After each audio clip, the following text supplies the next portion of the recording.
নমস্কার বন্ধুরা, কেমন আছো তোমরা সবাই?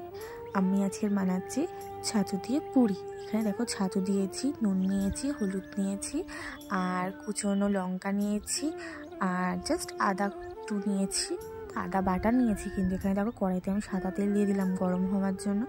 তারপর এখানে তেলটা গরম হচ্ছে, এই সাইডে আমি ছাতুটা ভালো করে একটু জল দিয়ে ভালো করে মেখে নিচ্ছি।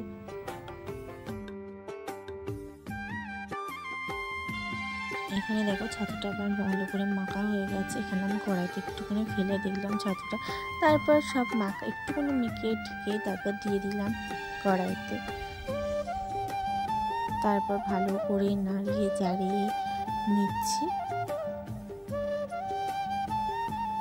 এখানে দেখো ছাতুটা অনেকটা ভাজা ভাজা হয়ে গেছে। এটা কিন্তু শুধু খেতে হেভি টেস্ট হয়েছিল। তারপর ছাতুটা নামিয়ে নিলাম। এই দেখো ভালো করে দেখো, এইটা হচ্ছে ভেতরের কোটিংটা। তারপরে আমি কিছুটা ময়দা নিয়ে নিলাম। ময়দাটা আমি আগে থেকে মেখে নিয়েছি। এখানে দেখো ভালো করে ময়ম করেছি, ভালো সফট হয়েছে, দেখতেই পাচ্ছ তোমরা। তারপর কিছুটা লেচি কেটে নিয়েছি, নিয়ে এই দেখো লেচি করে এরকম পুর ভরতে হবে।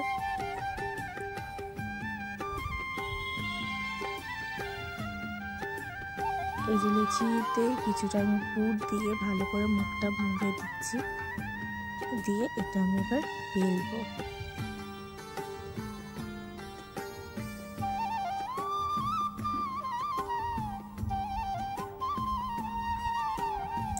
ভালো করে কিন্তু মুখটা পুড়ে নেবে, তা না হলে এটা ফেটে গিয়ে ভেতর থেকে কিন্তু মুখটা বের হয়ে যেতে পারে।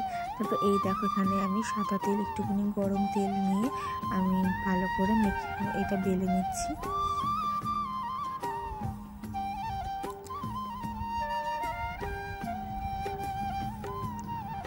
এটা কিন্তু ভালো করে বেলতে হবে। তারপরে এরকম করে করে আমি আরো কয়েকটা বেলে নিলাম লুচি। তো ছাতুর পুরিটা কিন্তু এইরকম করে খেতে খুবই ভালো লাগে। এটা কিন্তু শুধুও খাওয়া যায়। তারপরে এই যে আমি গরম তেলে ভাজছি, এই দেখো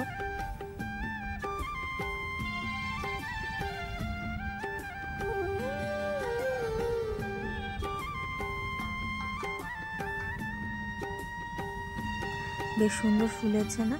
এই দেখো। তারপরে এটা আমি আস্তে করে উল্টে দিলাম। তারপরে এই যে এটা একটুখানি লালচে লালচে করে ভেজে নেব।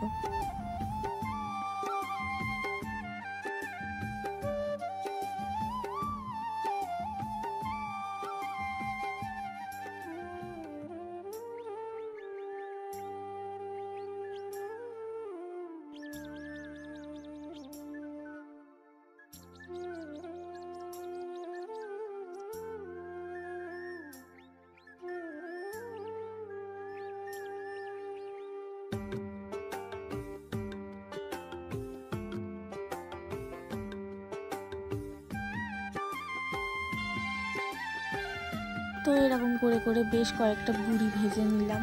পুরিগুলো কেমন হয়েছে এবার দেখো। তো পুরিটা আমি এখানে ঘুগনি করেছি, আর কিছুটা চিকেনও ছিল। তো পুরিটা আমি কাটছি ভালো করে। দেখো কতটা সফট হয়েছে, মানে মুখে দিলেই মিলিয়ে যায়। তো রেসিপিটা কেমন হলো জানিও অবশ্যই, কিন্তু ছাতু দিয়ে একবার ট্রাই করতেই পারো। বাই, সাবস্ক্রাইব করে দিও কিন্তু।